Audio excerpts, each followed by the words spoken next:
C'est quoi? C'est la tête à l'envers. La tête à l'envers. La tête à l'envers. La tête à l'envers. La tête à l'envers. La tête à l'envers. La tête à l'envers. La tête à l'envers. La tête à l'envers. La tête à l'envers. La tête à l'envers. La tête à l'envers. La tête à l'envers. Je suis Morgane et vous êtes sur la tête à l'envers podcast. Aujourd'hui, on se retrouve pour parler d'un sujet bien vaste finalement, mais qui parle du voyage et qui tourne autour de la vie à l'étranger, qui est déménager et ou vivre à l'étranger. J'accueille deux super nanas qui s'avèrent être sœurs et qui ont cette expérience en commun. On va commencer par Colline et nous avons avec elle Alice. Bonjour, bonjour. Bonjour Morgane. Bonsoir, parce qu'il est tard. Et qu'il fait nuit. C'est vrai, mais on peut l'écouter le matin. Oui, c'est vrai ça. Je vous propose de vous présenter chacune votre tour. Coco s'appelle Colline. Si tu veux commencer, en 30 secondes, je te laisse te présenter. Tu peux présenter les aspects que tu souhaites de ta vie actuelle ou précédente d'ailleurs. Très bien. Eh bien, je m'appelle Colline, donc Coco pour les intimes. Pourquoi Coco? Parce que je connais Momo depuis quelques années, ce qui me permet d'être sur ce podcast aujourd'hui. Et j'ai pu voyager par mes études et mon premier travail. On va débattre de ça un petit peu aujourd'hui. Bah écoute, top chrono Alice, c'est à toi. Salut, moi c'est Alice, donc je suis la grande sœur de Coco. J'ai 39 ans, j'ai mis du temps à sortir de mon trou du sud-ouest, ça m'a pris à 35 ans. Et j'ai fait mes valises et je suis partie vivre à Londres. Et c'est un peu pour ça qu'on va peut-être discuter ce soir sur les expériences. J'avais quitté mon job à l'époque qui était relativement bien placé dans une boîte. Et puis maintenant, je rentre en France avec de nouveaux projets, dont La Mosaïque, sous le pseudonyme Also Mosaïque. Excellent. Et oui, Coco ne nous a pas dit son âge. Mais quel âge as-tu, Colline? Et oui, j'ai 28 ans et je suis la petite sœur d'Alice. Et j'ai quitté le sud-ouest bien avant elle, à l'âge de 18 ans. Bravo, félicitations. Moi, je l'ai quitté plus tard, mais moi, c'est un autre voyage parce que je suis restée en France dans ma vie. Est-ce que vous connaissez la différence? Parce qu'en fait, je me suis noté un truc. Pour la précision, on ne parle pas d'expatrié. Pour cet épisode, je suis allée rechercher sur Internet qu'est-ce que ça signifiait expatrié. Ok. Est-ce que vous connaissez la signification de ce mot? Parce que c'est quand même quelque chose de Je dirais juridiquement hors de indiqué, tu ta vois. patrie, genre ex et patrié, hors de ta patrie. C'est pas lié au fait qu'on te demande d'aller à l'international, surtout sur les entreprises? Eh bien, apparemment, si j'ai bien fait mes recherches, et toujours pareil, si on dit des conneries, on est navré, mais on est des humains. Apparemment, c'est parce que tu n'es pas expatrié tant que tu es toujours rattaché à la sécurité sociale française. Mais genre rattaché, trop C'est bizarre. Non, je Bah- te jure, j'ai vraiment trouvé ça comme information officielle. C'est faux? Non, j'en sais rien, mais en fait, Je pense que ça doit être vrai. quand Carrément. t'es à l'étranger, tu t'es pas sous le régime de la sécurité sociale. Mais c'est juste comme tu l'as déjà été avant, ils te gardent un peu dans les... Mais ça dépend Dans si les tu payes doses. tes charges sociales en France. Vous, c'était le cas, non? Pour le coup, non? Toi, c'était pas le cas? Ah. Moi, je payais mes charges sociales en France. Ouais, donc, parce que bon, t'avais un effectivement. appart. Mm. Moi, j'avais rien et du coup, je payais rien, j'avais pas d'impôts et... C'était une durée indéterminée où t'étais à l'étranger, toi, non? Ouais, c'était déterminé, c'était embauché par le... Enfin, Tu on savais a que pas- t'allais rentrer, en fait. Ouais, et puis c'était pas vraiment un poste d'expatrié, c'est un VIE, du coup, Ok. c'est encore différent la manière dont c'est... Écoutez, on va partir sur ça. Peut-être qu'il y a d'autres précisions. Ça semble trop cool comme explication en tout cas. J'aime bien, je vais la prendre pour les dîners mondains. Inch'Allah, je dis pas des bêtises surtout parce que pour le coup...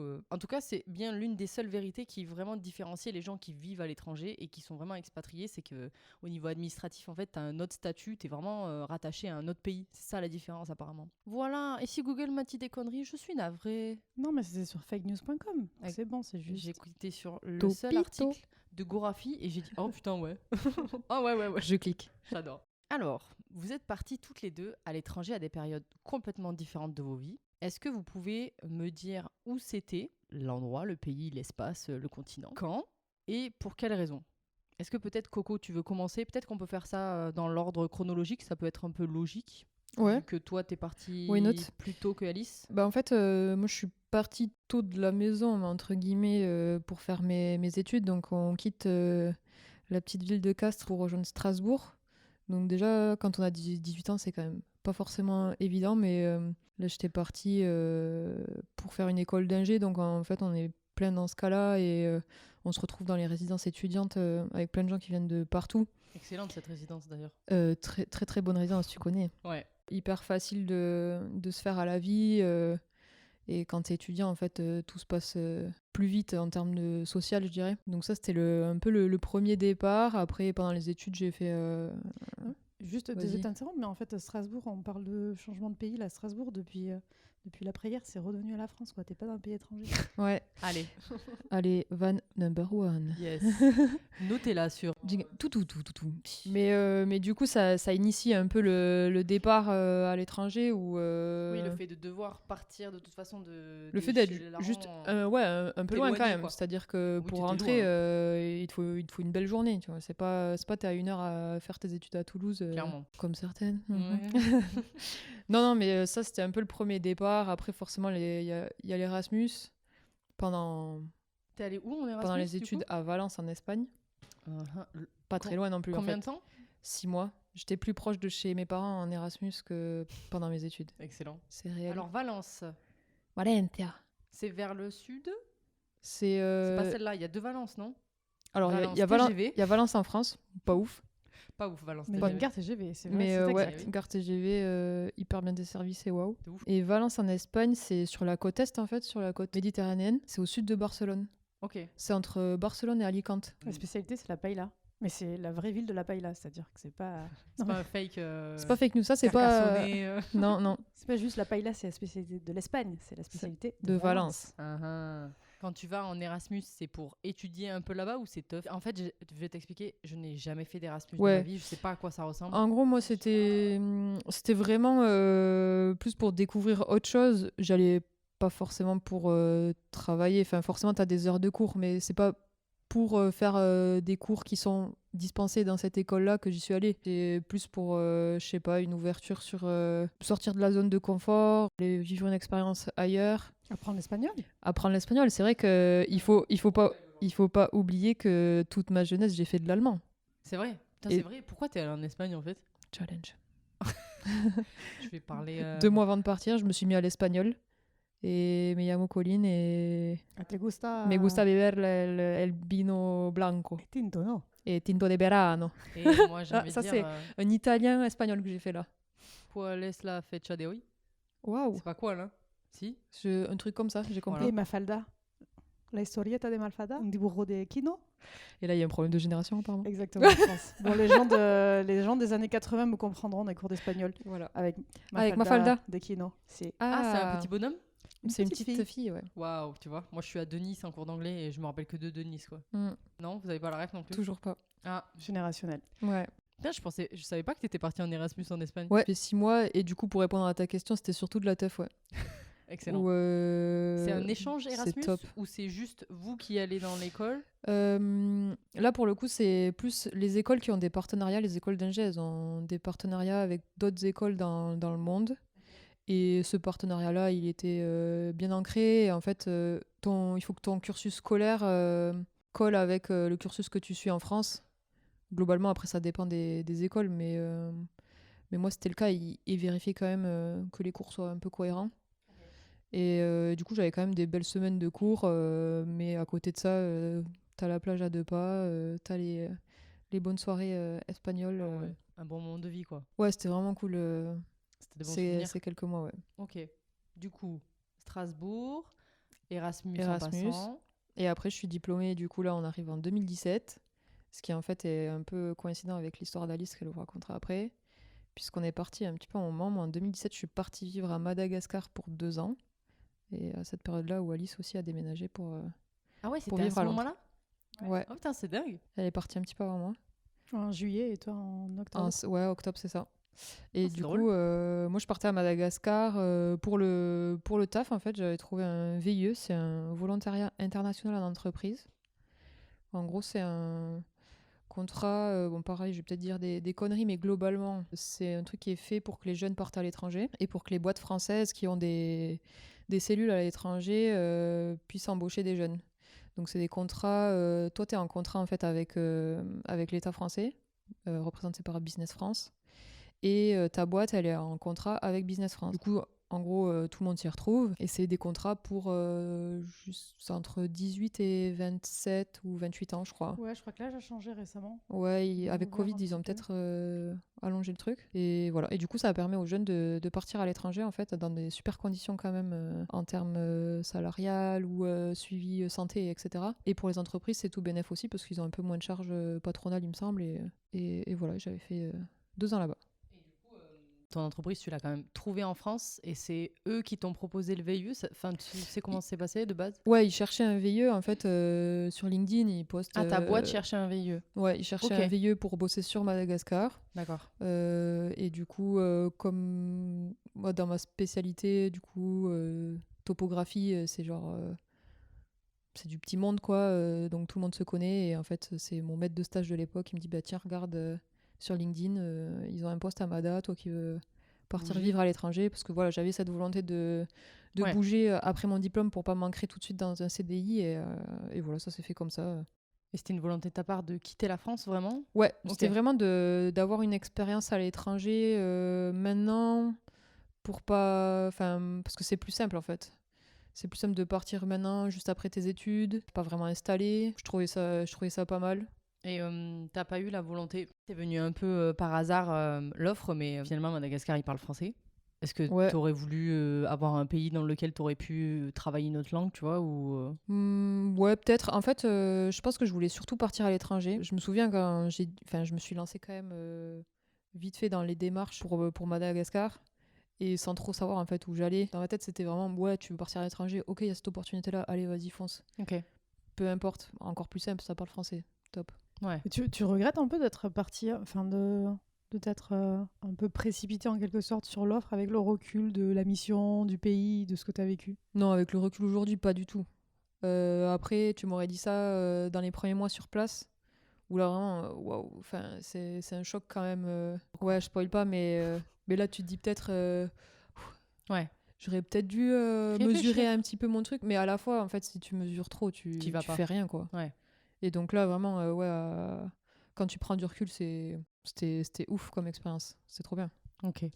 Trop cool. À toi, Alice. L'avantage, c'est que elle t'a lancé une espèce de... Oh waouh, comment on dit Perche. déjà? Ouais, tu lui as lancé la perche qu'en 2017, juillet.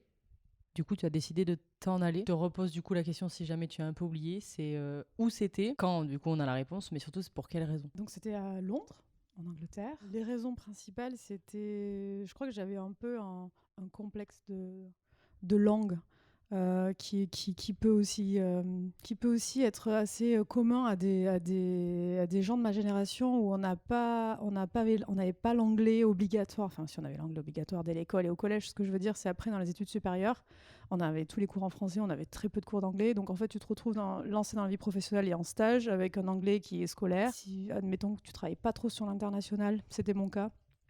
J'avais pas besoin de pratiquer trop l'anglais, mais je travaillais dans le marketing et le digital, le numérique, c'est de plus en plus développé dans mon métier et qu'à un moment donné, je me suis retrouvée à être hyper limitée en anglais, hyper limitée aussi sur toute la partie numérique parce que je travaillais dans un laboratoire pharmaceutique hyper contrôlé, donc on ne pouvait pas communiquer sur les plateformes, sur les réseaux sociaux comme d'autres marques de grande distribution, grand public. Donc c'est une volonté de en fait plus améliorer mes compétences à la fois personnelles et professionnelles sur l'anglais donc et sur aussi le monde du numérique, du marketing digital en quelque sorte. Ça a été un choix un peu comme Colline. Peut-être que c'est un truc de famille où on se genre, on a une idée, on Se y va, sortir quoi. de la On prend zone de l'opportunité, on y va. Se challenger en fait. Et en gros, moi, je suis arrivée à Londres, j'avais quitté mon job. J'ai pris la décision, je me souviens, je suis partie au mois d'avril, tout un mois à Londres pour tester, ouais. À cette époque, en fait, je savais pas dans quel pays je voulais vivre. Donc, j'avais voyagé dans plusieurs pays. J'étais partie aux États-Unis. Je suis partie dans quelques villes d'Europe. Avec Colline, on est parti en Écosse, je me souviens. Bon, c'était quand même un week-end tough. Mais en même temps, je regardais si c'était des endroits où je pouvais vivre. Berlin également, Madrid. Et en fait, je suis arrivée à Londres, j'ai eu l'opportunité, on m'a prêté un appart pendant un mois. Et au bout de 15 jours, en fait, sur le mois, j'avais calé plein de cours grâce aux applications Meetup. J'avais trouvé plein de cours gratuits pour rencontrer du monde, pour visiter la ville. Je me suis gavée de musées. Et au bout de 15 jours, en fait, je suis tombée amoureuse de la ville, vraiment. Donc je me suis dit, Franchement, tu rentres, tu as ton billet retour à la fin du mois d'avril et tu organises tout pour rentrer. Donc, je suis arrivée, je crois, le 1er mai ou 8 mai, je suis rentrée chez moi en France. Et là, en fait, j'ai passé 2 mois à organiser mon départ. Et le 11 juillet, je crois que j'arrivais à Londres avec 2 valises. J'avais pas de job, Yes. pas d'appart. Et connaissant la liste de valises, c'est vraiment pas beaucoup. C'est vrai. 2 valises, ouais. Ça veut dire qu'avant ça, t'étais jamais allé à Londres de ta vie? T'étais allé en Angleterre peut-être, mais... Ouais, si, j'avais fait un voyage scolaire en 5e ou en 4e en Angleterre à l'époque. Non, mais c'est fantastique parce que À c'était Londres aussi l'époque, c'était à Londres, Ok. et c'est à l'époque des Spice Girls. Oh yes. Oh, wow. Donc en fait, c'était Londres, c'était the place to be à cette époque. Ouais. D'ailleurs, j'avais ramené le t-shirt Spice, que je ne sais pas Ah, où il est parti. Tu sais où il est? Non, je sais pas où il est, mais je m'en souviens. Ah, le bleu. Il était ouf. Ouais. Et des lacets de Doc Martens.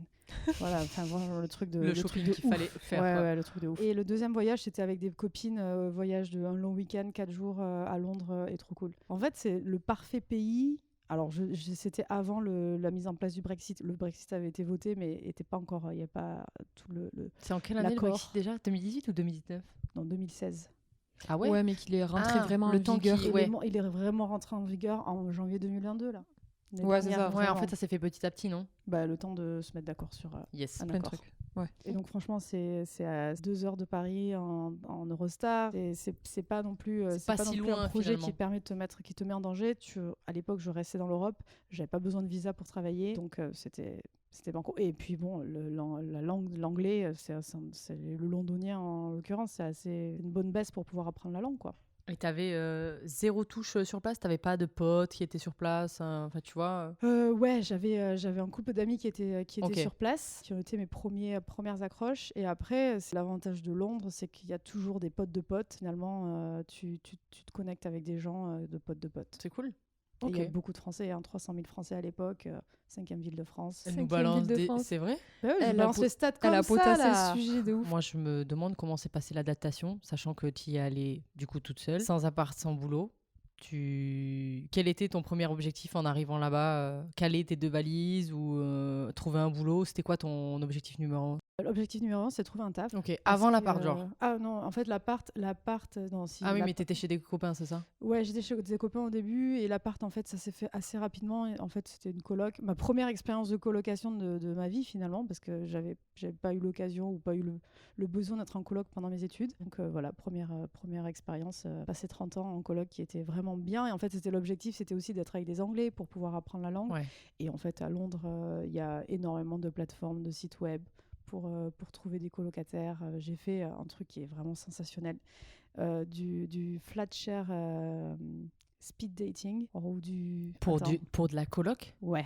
C'est un speed dating de coloc. Mais Non, j'adore. mais c'est trop bien Bah, fait. Il faut le faire. Bah, Coloc, rien que dans flat l'idée, de share toute façon, c'est... Bah, comme ça, t'es sûr que ça match, tu vois, dans les personnalités. Et t'avais combien de temps? Donc en gros, ce qui se passe, t'arrives dans un bar, le rendez-vous est dans un bar. Ouais. Et souvent, c'est un bar qui correspond au quartier où il y a les apparts. Oh, tu finis dans un appart au bout de Ouais. 3 verres. Et donc en fait, t'arrives, t'as un autocollant, soit tu cherches un appart, donc tu as un autocollant bleu ou blanc, ou soit Ouais. tu proposes un appart, c'est un autocollant bleu-blanc, enfin il y a deux codes couleurs, et tu mets en fait sur ton autocollant ton budget, si tu cherches un appart, et le quartier que tu souhaites. C'est trop Et stylé. en fait, les gens qui ont des apparts, enfin des chambres disponibles, ils mettent le prix de la chambre et le quartier aussi. Donc en fait, tu passes ta soirée avec ton petit verre et tu Et à mater des ca- nichons, tu quoi. captes des nichons ou Entre des, autres. Oui. ou des pecs enfin tout type de nichons. C'est vrai, oui, on a effectivement. oublié. Et ouais. Et donc après, tu matches, si ça match, après tu discutes et tu vois assez rapidement si ça peut faire un match. Et donc c'est comme ça que j'ai trouvé ma coloc. Mais j'ai fait j'ai fait 2 soirées au total comme ça, où après ça n'a pas abouti quand même avant de trouver le bon. Et moi, je me pose la question un peu bête, mais est-ce qu'il y avait des gens qui faisaient la queue pour parler à une personne en particulier parce que le quartier était trop bien, le budget était exceptionnel? Ouais, carrément. Ça doit être excellent. Genre tout le monde est là. Non, moi.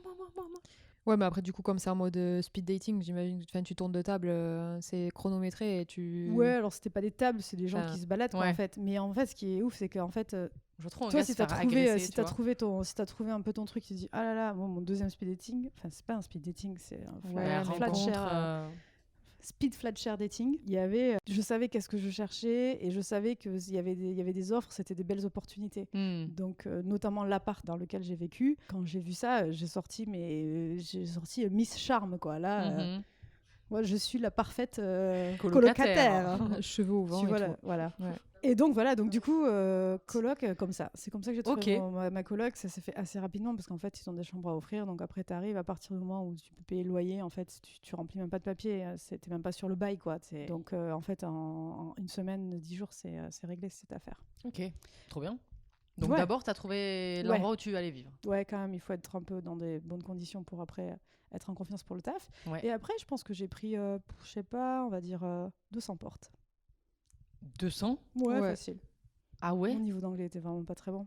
Donc en fait, je me suis lancée dans la recherche de taf avec mon CV de France, mais en fait avec aucune expérience à l'international, avec un anglais approximatif et avec autant les métiers que je faisais, il était reconnu en Angleterre, mais les marques pour lesquelles j'avais travaillé, elles étaient inconnues en Angleterre. Donc quand t'as pas quelque chose d'anglais sur ton CV. Faut que les gens ils captent un peu ton expérience et. Alors j'ai pris 200 portes, donc ça veut dire que j'ai eu c'est quand j'avais un retour sur mon CV. Oui, bien sûr. Donc là, après, dès qu'ils m'entendaient parler, là, je prenais les portes. Mais je sais Ah, pas en fait, combien j'ai c'est à postulé. cause j'ai des dû entretiens, tu postuler. penses que ça s'est pas concrétisé juste parce que ton anglais était moyen, tu penses Entre autres, mais Tu penses, beaucoup ouais. d'autres choses. Genre, à la Mm. fin, je postulais tellement pour tout. Ouais. plein de trucs. Peut-être que... Ouais, parce Ouais. qu'à la base, quand même, ton taf, il y a une certaine stratégie qui est liée au pays. Du coup, ça aussi, c'est pas évident. Ouais, il faut connaître le Le modèle consommateur, quoi. économique. Ouais, de le ouf. consommateur. Donc, en fait, je pouvais pas vraiment postuler pour ce que je faisais, l'expérience que j'avais. Donc, en fait, il fallait que... Si je postulais pour de l'expérience que je n'avais pas, je n'étais jamais rappelée. Donc, quelle est la conséquence? Une grosse baisse de confiance. Et puis surtout qu'en fait, moi j'avais mon père au téléphone qui m'appelait en me disant est-ce que tu as pris la bonne décision? Bon, si tu n'as rien d'ici un mois, il faut rentrer. C'est passé, en fait, je me suis découvert une appétence pour le networking. Je me suis incrustée à des soirées de networking. T'es allé faire du réseautage. Ah ouais, réseautage à fond, à fond. Alors j'ai la chance parce que j'avais ma copine Jojo qui était aussi avec moi à la recherche d'un taf là-bas, une pote de pote pareil que j'avais rencontrée. Du coup on faisait de la recherche de taf ensemble, donc c'est un peu moins Et elle déprimant. habitait déjà sur place depuis un moment. Ouais, depuis quelques mois. Trop cool. Parce Et qu'au elle moins, elle avait, pouvait te prendre ouais. par la main et t'aider, quoi. Surtout à reprendre confiance en toi et à aller dans des soirées qui auraient pu te donner des opportunités de ouf, quoi. Ouais, tout à fait. Exactement. Mais bon, le problème aussi de partir en soirée networking avec elle, réseautage, c'est qu'en fait, on finissait vraiment en mode soirée. Ouais. Donc en fait, le réseau que tu peux faire, après, tu perds en crédibilité parce que tu danses sur la table. Ah, Ouais. ouais, d'accord. Genre, attends. Colline, elle rigole parce qu'elle me voit. Elle arrive Alice, c'est la imaginer meuf du verre de trop. ce que ça peut donner. Tu vois, le bar de trop. On pourrait l'appeler le bar de trop, en fait, Alice. En un seul mot, par contre. Oui, tout attaché. Si on réseaute le soir et qu'on finit sur la table, je trouve que c'est pas forcément que du négatif. Ça Non. peut amener à des discussions Ouais, et des ouais. rencontres cheloues. Ça dépend comment tu finis. Alors oui, certes, c'est beaucoup moins professionnel. Du coup, tu vends beaucoup moins tes mérites pro. Surtout que à 3 grammes, je pense que ton anglais il devient encore plus approximatif. Oh, Justement. mes filles. Mais effectivement, tu as moins peur de faire des erreurs et du coup, tu parles Tu vas à mieux, fond. c'est ça? Ça s'appelle le Dutch Courage en Ah anglais. waouh! Et en français, c'est quoi? Ça n'existe pas. Ouais, il y a des expressions comme ça qui n'existent pas. Ça veut dire que tu as le courage de parler dans une langue que tu ne connais pas bien, c'est ça? Ouais, grâce à l'alcool. Attends, t'as dit quoi, le Dutch? Ouais, having a Dutch courage. C'est Comme, quand t'as bu. mais Dutch, c'est hollandais. Ouais, il faut voir. C'est comme le cul bordé de nouilles, par exemple. C'est quoi l'explication? Dutch courage, on sait pas. Et donc, en fait, sur la plus grosse soirée de faux networking, gros stuff, j'ai eu un job. Bien joué. Alors, j'ai eu un job qui m'a aidé derrière dans ma progression et ma carrière professionnelle à Londres. Mais c'était un job gratuit. C'était un stage, quoi. Ouais, en fait, c'était une start-up. mignon. C'était une start-up. Oh. C'était gratuit, ça? Ouais, j'ai Ah, je en fait, pensais j'ai que travaillé c'était gratuitement. En fait, moi, ça me faisait de l'expérience sur mon CV. Eux, ils montaient une start-up. Ils pouvaient pas payer quelqu'un qui travaillait sur leur marketing. Et... Vraiment des très gros coquins, là. Hein. Pour ouais, être poli, hein. en fait, Ça se passe comme ça, là-bas? Tu peux faire des moments de carrière non rémunérés juste parce que tu dois mettre des lignes sur ton CV? ouais, ça peut arriver, ouais, bien sûr. C'est pas encadré comme le droit français, je pense. Mais là, c'est plus. C'était un échange de bons procédés. Moi, j'avais besoin d'une ligne sur mon CV. Eux, ils avaient besoin de. Enfin, ils pouvaient me prendre avec eux dans l'équipe. Ils venaient de lever des fonds et je suis arrivée Oui, à donc ce ils avaient moment-là. de l'argent, mais ils voulaient pas le mettre pour toi, quoi. Ben, en fait, je les comprends parce que la partie marketing, ça vient beaucoup plus tard dans le C'est développement vrai. d'une startup. Donc, j'ai donné un coup de main. Bon, au final, ça a duré 2 mois, je crois. Ok. Mais derrière, en fait, ça m'a permis d'avoir un vrai job derrière dans une agence digitale. Je voulais faire apprendre là-dedans. Donc derrière, après, j'ai pu enchaîner. Mais il s'est passé tout ça quand même, en fait, entre le moment où je suis arrivée à Londres, donc juillet 2017, et le moment où j'ai signé mon premier contrat, qui était en avril 2018. Ah oui. Mais moi, j'ai une belle question pour toi. Mais comment t'as fait au niveau financier finalement? Parce que t'avais quand même un loyer à payer. Ouais, j'avais fait quand même pas mal d'économies qui me permettaient, Ok. de vivre Correctement. correctement avec en coloc à Londres avec un petit budget, mais j'étais tranquille Un pendant petit temps. quelques En mois, fait, tu quoi. t'étais prévu un Ouais, petit ouais, ouais. matelas au cas où Exact. tu Bon, galères. j'ai grillé un peu les économies, mais bon, en fait, En même temps, ça fait sur partie quoi du ça jeu, sert, je pense. l'économie, hein. En même temps, ça fait partie Là, du j'ai jeu. gagné, Hein. ça m'a payé mes cours d'anglais Ok. sur place. À toi, Coco. Comment s'est passée l'adaptation à la vie de Madagascar? Ouais, c'était. Parce que toi, vraiment, c'était une autre vie, quoi. Bah, en fait, ouais, c'est un choc. Alors, déjà, t'as le choc où, genre, tu passes de la vie étudiante à la vie Salariale. de salarié. Ouais. Et, genre, là, quand même, c'est. Oui. Waouh! Une étape de ouf. C'est une étape. Bienvenue. Vous allez avoir votre premier salaire, madame. Ouais, il y a ça. Et puis, en fait, t'arrives dans une boîte où il y a plein de choses à traiter. Et toi, tu sais rien. Tu sors d'école, t'es naze. On t'a appris à te démerder dans des situations et on t'a appris à apprendre, quoi. Donc, l'avantage, c'est que j'étais avec des personnes qui étaient hyper capées techniquement. Parce que moi, du coup, là-bas, Capé? qui étaient... Rodé? c'est un anglicisme? J'ai aucune idée de Je ce que suis ça pas veut sûre. dire. C'est des gens qui Capé, sont pour moi, c'est... très solides techniquement, Ok. qui ont beaucoup d'expérience sur les sujets. Où moi, là, du coup, là-dedans, j'intervenais en support technique, en fait, sur tous les projets. Donc, il fallait que je connaisse techniquement les projets. Sauf que quand tu sors d'école, techniquement, t'es à chier. Ouais. Donc là, il y a une prise de conscience en mode « Ah, quand même !» Là, il y a du taf, et puis en plus, on te file des responsabilités, quoi. C'est-à-dire que là, l'avantage aussi du VIE, c'est que il te file la responsabilité que tu n'aurais pas en France. Ou en France, en premier emploi, t'es hyper encadré, Ouais. t'es un peu coucouné et tout. Là, il y avait un réel besoin de travail. Il fallait quelqu'un, ils ont mis quelqu'un, et il fallait que le taf soit fait, et du coup, t'apprends beaucoup plus vite, quoi. Ouais. Donc déjà, il y a ce fossé-là quand même entre étudiants salariés. Et étudiant salarié, du coup, dans un autre pays où ils ont vraiment besoin de quelqu'un de compétent vite, quoi. Ouais, il y a ça. Ouais. Et après, il y a le pays, où tu as quand même la France, qui est hyper développée, Madagascar, qui n'est pas du tout développée. Je suis arrivée à Madagascar en octobre 2017. On était en pleine période de peste noire. La peste noire, on n'en parle pas en France, on n'en parle plus en Europe, il n'y a plus ça. Ah ouais? Mais oui. Je savais pas ça. Mais... Et t'es rentrée après à la maison? Mais... Sans scrupule. Sans scrupule. Non, mais ouais, c'est des épidémies qu'il y a fréquemment. Nous, on a la grippe, ils ont la peste, quoi. C'est vrai on l'associe à... Au Des Moyen-Âge, années, quoi. ouais, tu sais, avec leurs masques en forme de corbeau, là, ou je sais pas quoi, je sais pas si vous voyez, c'est... Non. En fait, c'était avant, dans L'Antiquité, la vieille France, quoi, quand Ouais. il y avait la peste, en fait, ils mettaient des grands masques longs pour Ah pas... oui, tu tout vois, à ce fait, truc. ouais. Bon, et du coup, oui, il y a toujours la peste à Madagascar et dans d'autres pays... Et la raison de ça, tu la connais ou pas? C'est un manque d'hygiène générale Ouais, dans il y a le un manque pays, d'hygiène, il y a quand même... C'est transporté par les rats et il n'y a pas de système de ramassage d'ordures, il y a peu de système d'assainissement. En fait, il faut savoir que Madagascar, c'était colonisé par la France à l'époque, parce qu'il y a beaucoup de gens qui pensent que c'est français, toujours. C'est plus le cas depuis... Ah, je me souviens plus exactement la date, c'était 60-70. Par là. Putain, j'ai pas bossé. Mais en gros, en fait, t'as l'impression que le pays est resté figé dans cette époque-là, quoi, dans les années 70. Et il n'y a pas de développement Attention, là, t'es en train urbain. de parler comme un pro-colonialiste. C'est horrible. hein. Ouais, non, mais... Tu vas avoir des problèmes, toi. je vais hein. avoir des problèmes à fond. Non, il faut le prendre avec beaucoup plus de hauteur que ça. Mais Ouais. c'est juste qu'en termes architectural, en termes de développement urbain, Urbanisme, ouais, c'est resté figé un peu là-dedans. Et du coup, il n'y a pas trop de système de... Enfin, les assainissements des voies un petit peu, mais là-bas, il pleut quand même beaucoup Ouais. en En fait, certaines il faut périodes vraiment de l'année. des architectures spécifiques au pays, en fait. Ouais, voilà. Et donc, tout ça c'est pas développé. pas Donc, été tu arrives fait, quoi. vraiment dans un pays complètement différent de... Qui est en retard, en fait. Toi, tu l'as trouvé en retard ou... Bah ouais, moi j'ai l'impression que c'était un peu là-bas. En plus, c'est vraiment t'as l'impression que c'est un peu la casse de la France, quoi, en termes de voitures. Rien que ça, c'est Ok. l'exemple un peu, Ouais, c'est ouais. des 4L et des R5. Ah, c'est drôle. Ah ouais, Et en donc, fait, c'est c'est vraiment un ouf, retour en arrière. Parce quoi. que, mais en fait, l'avantage, c'est que ces voitures, elles sont hyper solides De ouf. en termes de, comment on appelle ça, les suspensions, là. Parce que, bon, les voitures, il y a des petits, ouais, Les suspensions, là. les suspensions, là. Il y a des trous quand même Ouais. dans les routes. Et donc, les Oui, voitures, comme elles les sont, infrastructures, elles elles sont sont- pas du tout. ouais, routières et tout, Ouais. c'est pas dingue. Et du coup, ces voitures-là, elles sont top. Et puis, comme c'est hyper mécanique, en fait, ils peuvent tout le temps les réparer. Hmm. Ouais, Et il ouais. y a ça aussi, en fait, c'est le pays un peu du système D.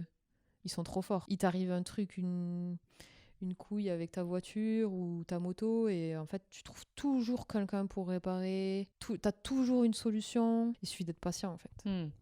Faut juste noter que Colline avait sa moto là-bas sur place. Ouais, j'avais ma petite bécane, ouais. La meuf, trop cool.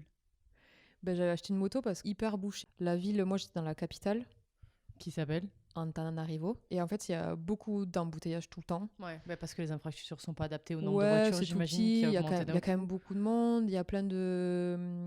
Il y a des bus. Bon, alors, c'est pas les bus français, hein, c'est les bus, genre, c'est des gros trafics et des trucs, tu sais, de 19-20 places, là, où les gens s'entassent, en fait, à l'intérieur. Et il y a vraiment énormément d'embouteillages. Et du coup, la moto, c'est vraiment la solution pour éviter d'être bloqué dans les embouteillages quand tu dois aller dans la ville. La journée, le soir. Et puis, en fait, comme il y a quand même un sujet sécurité aussi, c'est que dès qu'il fait nuit, et il fait nuit assez tôt là-bas, pas marcher dans la rue. Comment ça, tu peux pas marcher Bah, c'est pas très sécure. Tu te Donc, sens vraiment pas en sécurité quand tu te moi, balades, c'est ça j'ai eu aucun problème. Mais en fait, c'est un peu dans les règles du truc où le gouvernement français, du coup, te conseille, parce que t'es là-bas et t'es sous la directive un peu de l'ambassade de France. Enfin, t'es inscrit au. Comment on appelle ça, les Patrimoine mondial de l'UNESCO. patrimoine de l'UNESCO, ouais. Merci. Non, t'es inscrit. J'y ai cru 2 secondes, je te jure. T'es inscrit sur la liste un peu des expats. Ah, il faut pas dire Attention, expatriés. Bon, des quoi, Français, c'est pas le bon mot. des Français à Madagascar, voilà. Donc en fait, t'es listé. Les Français savent que t'es là-bas. On peut te retrouver, quoi. On peut te retrouver sans problème. Et oui, et donc en fait, voilà, c'est ça. C'est que t'as quand même dans le process VIE, du coup, t'as quand même une sensibilisation avant de partir. C'est quand même un pays qui est. En fait, on te fait une petite présentation Ouais, et ouais, des petites. j'avais eu un Ok, d'accord. rendez-vous à Paris. Et tout. Eratum, il y a ça qui est différent. Ouais, où ils te préparent un petit peu. Et après, quand tu arrives sur place, moi, j'avais rapidement eu une soirée aussi qui rassemblait un peu tous les VIE. D'accord. Donc, ce qui permet de rencontrer du monde facilement. Et en fait, aussi, ouais, ils te conseillent quand même de pas. Faire des dingueries la nuit, quoi. Ouais, tu marches pas en fait. Tu marches pas dehors parce que les rues sont pas éclairées ou peu éclairées. Ouais, il y a un peu de vandalisme. Tu peux te faire agresser facilement. Et du coup, la moto, moi, ça me permettait aussi de pouvoir sortir le soir et de rentrer comme je voulais sans forcément devoir prendre un taxi. Il y a énormément de taxis là-bas. Pour pouvoir rentrer chez toi, c'est pas un problème, mais c'est juste qu'en termes de liberté, je trouvais ça plus sympa. Ouais, t'es un peu briefé par le gouvernement français, t'es un peu briefé aussi par ta boîte, hein, parce que du coup, il y a des expats sur place. Pour le coup, c'est Des vrais vrai. expats. Des vrais expats. Moi, j'étais la première VIE de la société.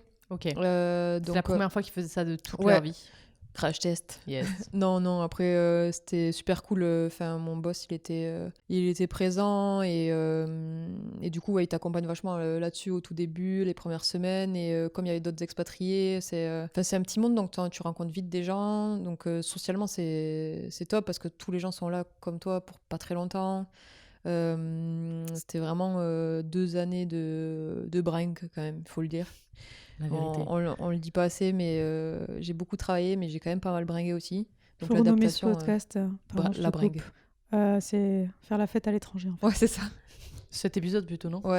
Parce que le Cet podcast en entier, c'est... Ah oui, non, c'est. Sur le côté social, pas de souci. Après, c'est plus sur le côté alimentaire où genre c'est pas les mêmes bactéries là-bas. Et moi, je suis très sensible.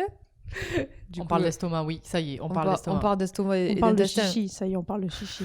On peut On parler parle de de chichi. tourista. Est-ce qu'on emploie ce mot quand on vit sur place ou pas? On n'a pas le droit. Est-ce que pas, c'est attends. une VIE star? Parce que là, t'es plus touriste. Oh, Ouais. waouh. Wow. Bien joué. C'est chaud, amen. Ou une expasta.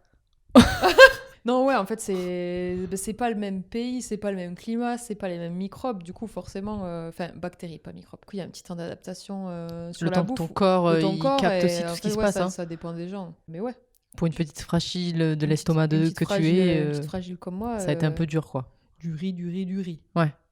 Mais Il fallait solidifier tout ça, quoi. après, j'ai kiffé. Manger du riz ou la bouffe Non, en mais général. tout, la bouffe, hein, genre les fruits, c'est dingue. C'est des vrais fruits. Ouais, c'est des vraies sont bananes. C'est des vraies bananes avec le goût de banane, quoi. Non, ça, c'était trop bien. Ça, on connaîtra jamais, tu vois, Alice. Parce que je sais pas si t'avais des vraies bananes à Londres. Ah, moi, j'ai mais- régressé niveau bouffe. Ah, à en Londres, Angleterre, bien ouais. sûr. Ah ouais. Ah, tu m'étonnes. Quel était ton plat préféré? Non, ton plat préféré là-bas. Ou le truc que vraiment tu kiffais manger et tu te dis là-bas c'est très bon, ailleurs c'est moins bon, tu vois. Joker. C'est rien? Franchement, rien. Ok. Franchement, rien. En fait, il y a. C'est. C'est pas tant bouffe là-bas, hein, ou alors c'est vraiment nourriture rapide pour aller. C'est très bière là-bas. Ouais, en fait c'est plus profond que ça. C'est que il n'y a pas une appétence à. Manger. Alors, à manger, à se nourrir, oui, mais à manger ou à se faire plaisir à travers la nourriture, non, c'est pas dans la culture. Donc, c'est difficile d'avoir un truc. Il y avait des trucs bons, je veux pas dire que. Que la gastronomie là-bas, elle était non plus horrible, mais. Ouais, il y a pas de gastronomie. En fait, il y a il y a la cuisine internationale, la cuisine indienne. Clairement, je pense que c'est un petit truc qui me manque ici parce qu'en France, il y a quand même moins, peut-être, enfin à Lyon, là où on est, il y a moins de restauration indienne, mais encore, j'ai pas creusé. Donc, je vois Coco qui me fait oui, genre, Oui, je vais ça te manque. montrer des petits Non, trucs. j'en connais 2-3 qui sont sympas. Ah, voilà, donc c'est t'inquiète. cool. Mais donc ça, oui, la cuisine internationale, franchement, ça permet de... Tu peux goûter à beaucoup de choses, quoique maintenant, en fait, toutes les villes sont... Les grandes villes sont assez internationales. À Lyon, Ouais, tu trouves quand même des restaurants du monde entier. Mais en termes typiques anglais, il y a le Sunday roast, qui est le rôti du dimanche. Mais il n'y a rien de... Et toi? Parce que du coup, la bouffe là-bas était vraiment spécifique, même peut-être avec des épices que tu as découvertes là-bas. Ouais, en fait, non, c'est pas hyper épicé parce que ils appellent ça le sakai et. Pouh, j'ai froid. Oh, j'en étais sûre qu'elle allait faire celle-là. C'est donc une sauce un peu pimentée que tu Ok. peux rajouter dans ton riz, n'importe où. Donc eux, ils l'utilisent beaucoup, mais toi, si tu veux pas en mettre, t'en mets pas. Donc c'est pas non plus hyper épicé. Après, c'est surtout les plats malgaches, c'est surtout à base de riz et de viande. Et du coup, la viande, c'est pas du bœuf, c'est du zébu. Du coup, c'est un peu la spécialité là-bas. C'était pas mal. Désolée. Et quand Zébu, c'est plus soif. Ah. Elle s'écarte du micro Elle pour s'est- rigoler. Vraiment, j'en peux elle s'est plus. allongée sur le banc et elle continue de Tu l'as se ou pas marrer. celle-là ou pas Oui, bien sûr, je l'ai. Ouais. Je l'ai. Donc, je me permets d'enchaîner sur la question suivante. Qu'est-ce que ça a changé en vous? Est-ce qu'il y a eu des qualités qui sont sorties ou peut-être qu'il y a un trait de personnalité qui n'avait pas été relevé à ce moment-là de votre vie et que le fait de vivre à l'étranger l'a un peu remis en avant et au premier plan? J'imagine par là, tu vois, d'être débrouillard ou d'être un peu courageux parce que des fois, il y a des situations dans lesquelles tu te mets et tu te dis, tu vois, est-ce qu'il y a vraiment une qualité qui est peut-être ressortie de votre personnalité à ce moment-là? Ou voilà, c'est une question ouverte. Qui veut répondre en premier? Allez, je me lance. Je pense que c'est de la prise de confiance un peu, où avec du recul, tu dis ah ouais, putain, j'ai fait ça, je m'en suis bien sortie et tout va bien. Et après, moi, personnellement, Madagascar, ce que ça m'a appris, je pense, de la patience. Le mode de vie à l'occidental, c'est tout de suite maintenant. Oh, il y a le bus, oh, il y a le métro, faut qu'on trace. Enfin, il y a toujours un rendez-vous quelque part. Là-bas, c'est fou, tranquille. De toute façon, il y a des embouteillages. Donc, t'arrives à l'heure que t'arrives. Peut-être tu vas crever sur la route. C'est pas grave, on trouvera une pompe à vélo pour repomper le pneu, que ça tienne jusqu'au prochain village. Voilà, c'est vraiment un autre état d'esprit. Malheureusement, en revenant en France, tu retombes vite un peu dans le truc. Dans les travers un peu. Ouais, dans la vie à l'occidental. Mais je pense que ça reste quand même pas loin. Et ça, c'est un des trucs qui me manque aussi de la vie de là-bas, c'est de prendre les choses avec un peu plus de temps. Et de légèreté ou pas? Parce que est-ce qu'ils sont Ouais, aussi ouais, plus peut-être. chill en mode c'est pas grave si ça arrive pas, on y arrivera quand même, tu vois. C'est vraiment une autre culture. C'est vraiment, vraiment différent. Tu peux pas. Ok. Moi, je peux pas imaginer tant que je l'ai pas vécu, je pense. Ouais, je pense que c'est ça. Il y a de ce truc-là aussi où je m'en suis rendu compte aussi. Il y a mes parents qui sont venus sur Madagascar et moi j'étais contente qu'ils viennent parce qu'ils avaient jamais fait ce pays un peu non développé ou en développement. Ils sont toujours restés plutôt sur des trucs un peu à l'occidental et tout. Et tu vois que ça percute, quoi. Tu dis, ah ouais, quand même. Ah ouais, il y a des gens qui vivent comme ça et qui sont heureux, tu vois. Et ça, je trouve ça trop bien. À toi, Alice, du coup, quelles seraient les qualités qui sont ressorties ou qui ont émané de ton propre corps et personnalité suite à ton expérience extra-France? Je dirais qu'il y a quelque chose qui s'est développé chez moi, ce serait plus la résilience liée à la recherche de travail, comme j'ai discuté juste avant, où bah ouais, tu travailles gratuitement pour une entreprise, tu divises par 2 ton salaire, tu fais des missions que tu faisais il y a 15 ans, il y a 10 ans auparavant, et t'es une plante verte en soirée parce que d'un coup, en fait, c'est ça qui est vraiment le plus dur et la résilience, en fait, finalement. Je crois que c'est vraiment une qualité que tu développes quand tu pars à l'étranger. Je dirais, je veux pas faire de généralité, mais quand tu vas dans un pays où c'est pas ta langue natale et que tu as une langue à apprendre, tu te retrouves avec des gens et tu n'as pas au boulot, au travail ou avec des amis, tu n'as pas la possibilité d'être toi. Tu n'as pas la possibilité, vous avez vu les jeux de mots pourris, mais en anglais, ils sortaient pas. C'est trop Ou ils sortaient Eh ouais, 5 ouais. minutes après que le mot soit sorti, le temps que le jeu de mots sorte. Ouais. Et en fait, moi, ce qui me caractérise dans mon milieu social, c'est de dire des conneries C'est la et de vanne. faire des jeux de mots. Les vannes Ah, pourries. C'est comme ça, c'est la vanne. Et c'est comme ça que je tu te fais des m'identifie, potes. que je me développe et Mm. que je crée des interactions. Ouais. Donc en fait, si tu enlèves tout ça, bah, j'étais une plante verte.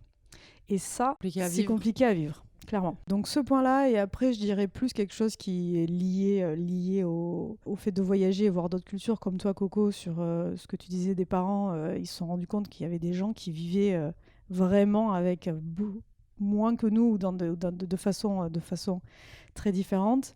C'est aussi l'ouverture d'esprit, et je crois que Londres en particulier, qui est tellement cosmopolite comme ville, que tu croises, que tu vois, que tu côtoies des gens que tu n'aurais jamais côtoyés si tu n'étais pas sorti de chez toi. Moi, ça m'a mis une espèce de... comme s'il y avait quelque chose qui rentrait dans ta tête, qui explosait, et là, en fait, tu as tous tes sens en extase, et tu prends tout ce qui se passe. Je pense pas que j'étais une personne fermée d'esprit ouais. de base, mais ça m'a encore plus ouvert. Mm. Et sur des sujets sur lesquels je pense que peut-être que j'aurais eu peut-être quelques accroches, ou maintenant je suis trop ouverte, quoi. Non, mais c'est clair. Enfin, tout voyage, de toute façon, c'est une ouverture Mm. d'esprit en plus. Et ça s'ajoute à ton ouverture Ouais. d'esprit naturelle. Bien sûr. Et plus t'en découvres, je sais pas, plus tu comprends. Enfin, C'est trop beau ce que tu dis. ouais. Non, Non, mais mais c'est vrai, hein. Chialer. j'essaye de faire des phrases un peu parce que. Tu rigoles, mais moi, si je peux faire le seul parallèle que j'ai... Non, en plus, je vous ai jamais expliqué, mais je n'ai jamais vécu à l'étranger. J'y suis allée vite fait pendant, genre... En voyage, enfin, week-end, vacances. Je crois que mon voyage le plus long, c'est 1 semaine à New York. Voilà. Bah ouais, mais Bah du ouais, coup, mais c'est- enfin, tu vois, c'est. Mais Alors, tu vois, l'ouverture d'esprit, elle est en tant que touriste. Du coup, tu y vas avec des yeux émerveillés ouais, surtout. c'est Et vrai que c'est un peu différent. moi, je trouve que c'est pour ça, d'ailleurs, que je voulais faire cet épisode. C'est qu'il y a vraiment une très grosse différence entre... Je vais visiter le pays en tant Ouais. que touriste. Et en fait, je vais prendre tout le positif que je vois et je vais pas juger parce que je suis là en observateur. Mm. Alors que vous avez vraiment vécu sur place. Et il y a vraiment une très grosse différence au niveau de l'expérience de vie, je trouve. Moi, je veux revenir peut-être à Alice. Est-ce que tu as été accompagnée dans tes démarches administratives? Est-ce qu'il y a des démarches administratives à réaliser? Est-ce que tu as des choses à déclarer ou non? Ok. Elle me fait des gros oui avec sa tête, donc j'imagine que oui. Vu qu'Alice a tout fait toute seule, je te laisse répondre à la question. Yes. Of course. Of course. Donc, il y a un numéro de sécurité sociale à obtenir. Et donc, il faut que tu fasses la queue dans un bâtiment. Il y a un ou deux lieux à Londres pour pouvoir obtenir ton numéro. Tu prends rendez-vous par téléphone. Je l'aime pas en français. Donc là, en anglais, compliqué. Surtout, en fait, c'est des démarches par téléphone pour que les étrangers. Tous les étrangers qui viennent pour récupérer un numéro de l'équivalent d'un numéro de sécurité sociale qui s'appelle le National Insurance Number, NIN. Et ça, c'est obligatoire pour pouvoir... Ouais. Mais ouais, cette partie-là, elle n'a pas été trop difficile, mais je sais qu'après mon arrivée, vraiment limité l'accès. Donc D'accord. je suis passée un peu entre les gouttes où ça a pu être smooth. Donc, et en fait, non, clairement, en fait, les virements, C'est ça allait interdit coûter de l'argent pour l'entreprise de faire un transfert Donc, de, ils dans t'ont dit notre non, pays, en quoi. gros. Ouais, non, Mais je pense qu'on doit vivre autant de galères que quand on est en France. Hein. Bah pour nous, pour nous-mêmes français, l'administration De française, ouf. c'est un peu long. En fait, c'est pas tant compliqué, c'est juste long. Ouais. Faut se Les dire, démarches sont longues, en ouais, fait. faut se dire, bah, Juste, c'est long. Ouais. Tu vas l'avoir, mais c'est long.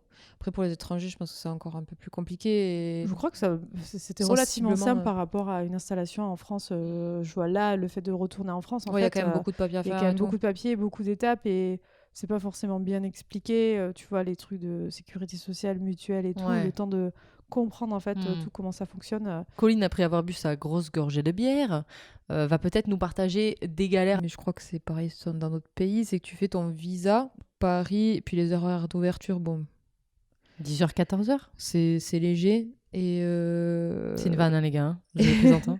Mais bon. sait-on jamais. Et du coup, ouais, ça c'était un peu le truc qui était un peu tendu. Je me souviens, c'est mon frère qui était sur Paris à l'époque, enfin notre frère, et je crois qu'il était passé à l'ambassade. Sur Mada, c'était léger. J'ai même essayé de passer le permis, mais Là-bas? de payer le permis, mais Le permis moto. Ouais. Ah oui. Attends, mais t'as circulé avec une moto sans permis? Non, j'avais une moto. Non, là, franchement, pour Ah, le en coup, France, tu veux dire? hyper en règle. Contrairement à plein de gens à Madagascar, mais Oui, surtout à l'allure à laquelle tu vas dans les bouchons, quoi. ouais, voilà, c'est ça. Donc c'est plus pratique une petite moto pour monter sur les trottoirs. Yes. Alors, justement, tu me tends une perche encore, Colline, mais Putain, bon, j'adore. moi j'ai envie maintenant. Alors, ça va être. Peut-être qu'il va falloir aller plonger au fin fond de votre cerveau et souvenirs. Pire endroit, la pire situation dans laquelle tu t'es retrouvé et qui ne pouvait pas t'arriver si tu étais en France, tu vois. Ben, en fait, à Madagascar, il y a énormément de corruption. Ok. Donc c'est terrible. À la fois, c'est hyper pratique. C'est horrible ce que je dis. Mais genre, on avait emprunté une caisse à une pote pour partir en week-end. La voiture d'une pote. Et en fait, je crois que la plaque d'immatriculation, la carte grise, elle était pas à jour. Enfin, des trucs un peu nuls, tu vois. Ok. Et sauf que c'était une période à Mada où il y a énormément de contrôle sur la route. Donc il y a des postes de garde tous les X kilomètres, quoi. Et en fait, tu sais qu'il faut négocier C'est ça. Il te fait pas un clin d'œil, mais de la presque. thune, Quoi. quoi. Et donc, comme j'étais avec un franco-malgache, il se dit, bon, mais non, j'ai pas envie non plus d'être dans la corruption. Et on vous la prend, on vous la met à la fourrière. Et genre, on était à 9 heures de caisse de la capitale. Enfin, fallait ouais. rentrer quand même. Ok.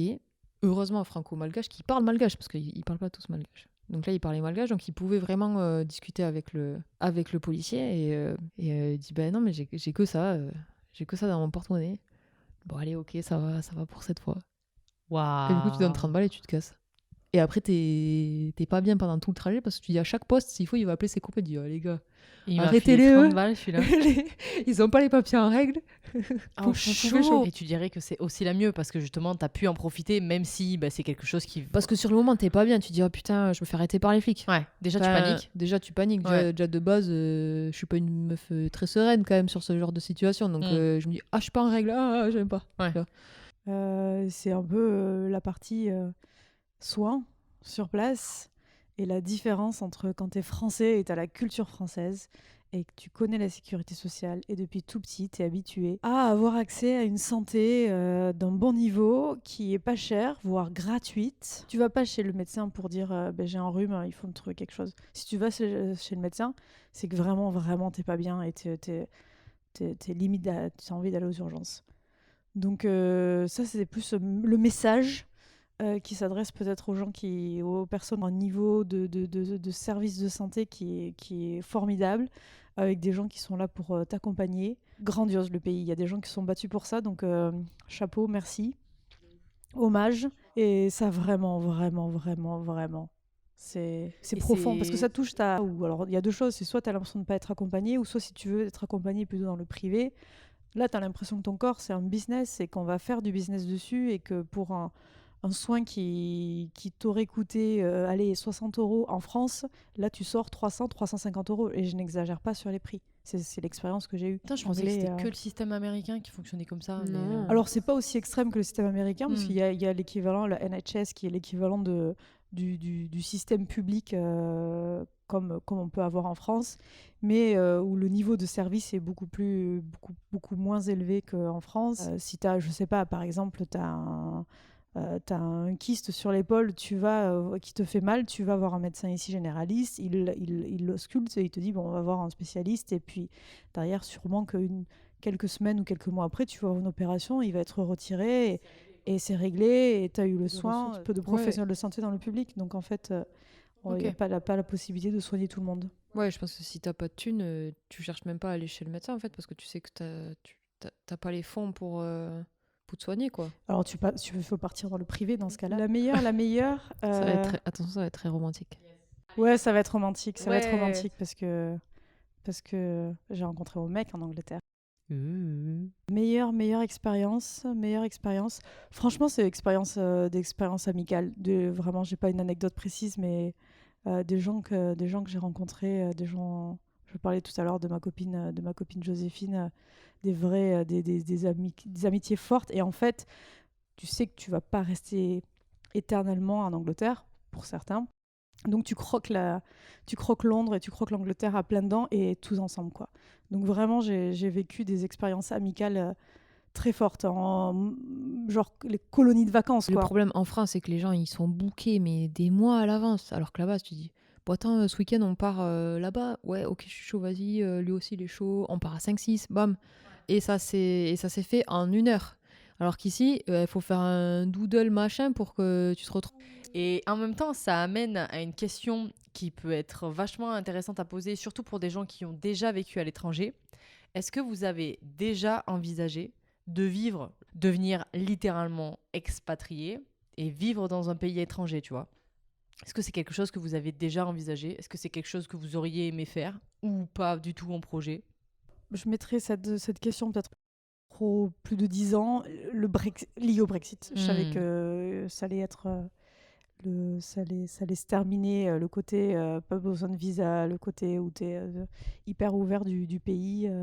Ouais, il y a le côté en fait, il y a le côté maintenant où il y a le Covid qui est passé par là et qui te recentre sur des choses aussi simples et importantes comme être proche des La siens famille, ouais. et de la famille. Faire que être ici avec Coco et qu'elle me dise tiens, on va manger au prochain Indien et je te présente l'association dont je te parlais. Sans problème. On m'a proposé de rester là-bas et moi je savais que je voulais pas y rester. Les 2 ans étaient trop bien. En fait, je préférais m'arrêter sur une expérience qui était trop cool et rester là-dessus que de voir en fait tous ces gens qui défilent en fait. Quoi bon, en fait, tu vois, tu dois toujours refaire des potes, tu refais les mêmes soirées, etc. Bon, pour ça, moi j'avais décidé de partir et il y a mon côté aussi chauvin quand même qui...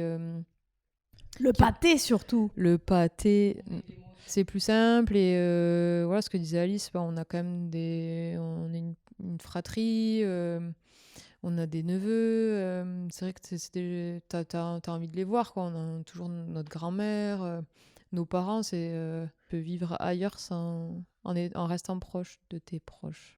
Parce que personnellement, le voyage, je le vois comme quelque chose de rapide, comme étant une expérience découverte super express. Mais tu vois, j'avais juste envisagé de quitter les pays pour aller juste à côté en Europe ou même les Pays-Bas parce que voilà, je suis allée 2 fois à Amsterdam et j'ai dit waouh. Et en fait, j'ai sûrement pas eu les opportunités qui auraient pu faire que j'ai déménagé à l'étranger. Mais je me posais la question de est-ce qu'aujourd'hui, pour vous, vous pensez que c'est vraiment quelque chose qui doit être fait dans une vie ? Vraiment en mode je vis là-bas, tu vois. Je me posais la question parce que moi je ne l'ai jamais fait. Est-ce que j'ai loupé un truc? Est-ce que j'ai pu probablement acquérir la même expérience que vous, mais en étant allé... Le fait que tu l'aies pas fait parce que tout le monde le faisait, c'est bien. Et qu'aujourd'hui, ce que tu fais et ce que tu entreprends, c'est aussi fort que d'entreprendre un voyage pour moi. Ce que tu entreprends là, je pense que je ne serais pas capable de le faire. Ça, je pense qu'il y a des potes à toi qui ont fait des super voyages mais qui l'ont pas. Donc il ne faut pas du tout... J'ai pas fait lésé ou juste inférieur, le mot est un peu fort. Je pense qu'il y a une part aussi d'éducation parce que nos parents ils étaient un peu vadrouillards aussi. On partait souvent en voyage et en camping quoi. Tu vois, c'était en mode tu pars 3 semaines et en fait on faisait des kilomètres et des kilomètres où on s'arrêtait tous les 2 jours. Enfin, on faisait 2 nuits quelque part, on repartait, on faisait 2 nuits ailleurs. Et en fait, c'est de l'acclimatation aussi, tu vois, sur différents points. Personnellement, ça t'ouvre à... Ça te confronte à d'autres cultures et ça ouvre ton esprit. Ouais. Et l'ouverture d'esprit derrière tes amis Momo, Morgane, dans les voyages pendant les études, quoi. Toi, comme tu as fait en VIE, Mais peut-être que dans 5 ans, tu vas te dire, là maintenant, j'ai envie, je n'avais pas envie jusqu'à présent, Bien et sûr. maintenant c'est le moment. Ouais. Donc c'est pas encore fermé, mais Je pense que ça peut amener à tout être humain. Mais peut-être qu'effectivement, tout le monde n'est pas fait ou n'a pas le besoin. L'envie, Ouais, l'envie, bien sûr. Mais tu vois, il peut y avoir des gens qui mériteraient d'aller voir ailleurs juste pour voir ce qui se passe ailleurs. Et je pense qu'ils se rendent pas compte de Ouais. ce qu'il y a autour et ils cherchent pas parce que ça les intéresse pas forcément. Et puis c'est comme ça. Enfin, après, moi je suis peut-être un peu plus fataliste là-dessus. C'est qu'il y a des gens qui sont comme ça. Ça te dérange pas tant que c'est des gens qui sont gentils, tu vois. Et aujourd'hui, on pourrait dire qu'il y a des gens qui mériteraient de faire des voyages parce qu'ils en auraient peut-être besoin au niveau de l'ouverture d'esprit. Et pour autant, il y en a, s'ils n'en ont pas envie et que pour autant, c'est ce que tu dis, ils sont fondamentalement gentils, c'est pas une obligation à réaliser dans une vie, quoi, un voyage. Après, je pense qu'aussi, moi, ce que je voulais te dire aussi là, c'était entre guillemets à 35 piges pour aller à Londres, du coup, je me dis, en fait, tout est possible, quoi. Enfin, Bien sûr. ta vie, elle est tellement longue. Enfin, Ouais. Tu peux faire ce que tu veux, en fait. la vie, elle est tellement longue. La vie est tellement longue. Si tu veux, tu peux faire toute ta vie en France. À 45 ans, tu te dis, bon, allez, mais Je me casse. je me casse. Et... Écoutez les meufs, merci beaucoup. Si vous voulez dire au revoir aux internautes, dites au revoir aux internautes. C'est salut les petits potes. Salut les petits potes.